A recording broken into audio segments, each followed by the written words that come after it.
ಎರಡನೇ ಬಾರಿ ಪ್ರಧಾನಮಂತ್ರಿ ಅವರು ಸೋತೇ ಇಲ್ಲ. ಇದೆಲ್ಲ ಒಂದು ವಿಚಾರ.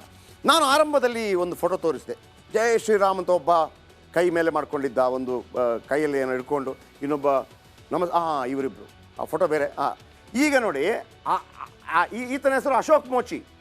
2002ರಲ್ಲಿ ಅಶೋಕ್ ಮೋಚಿ ಹೇಗಿದ್ದ, 2024ರಲ್ಲಿ ಅಶೋಕ್ ಮೋಚಿ ಹೇಗಿದ್ದ, ಅವಳೊಂದು ಆತ ಈಗ ಒಂದು ಚಪ್ಪಲಿ ಕೆಲಸ ಮಾಡ್ತಾ ಇದ್ದಾನೆ. ಕಾಯಕ ಇರ್ಬೋದು ಅವ್ರದ್ದು. ಇನ್ನು ಮತ್ತೊಬ್ಬ ಇದ್ದಾನಲ್ಲ, ಆತ ಹೆಂಗಿದ್ದಾನೆ ನೋಡಿ. ಕುತುಬುದ್ದೀನ್ ಅನ್ಸಾರಿ 2002, ಕುತುಬುದ್ದೀನ್ ಅನ್ಸಾರಿ 2024. ಇದು ಬೇರೆ ಬೇರೆ ಫೋಟೋ.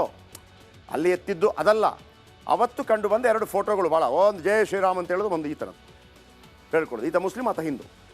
ಆಯಿತಾ? ಇವ್ರು ಹಿಂಗಿದಾರಲ್ಲ. ಈಗ ಇವರಿಬ್ಬರು ನೋಡಿ ಹೆಂಗಿದ್ದಾರೆ ಅಂತೇಳಿ. ಈಗ ಇಬ್ಬರು ಸ್ನೇಹಿತರು ಒಟ್ಟಿಗೆ ಒಂದು ವ್ಯಾಪಾರ ಮಾಡಿದ್ದಾರೆ. ಯಾಕೆ ಈ ಫೋಟೋವನ್ನು ತೋರಿಸೋ ಉದ್ದೇಶ ಅಂತಂದರೆ,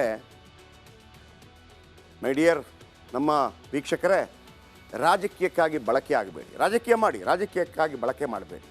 ನೀವು ಜೈಲಿಗೆ ಹೋದರೆ ನಿಮ್ಮನ್ನು ಸೇವ್ ಮಾಡೋರು ಯಾರೂ ಇಲ್ಲ.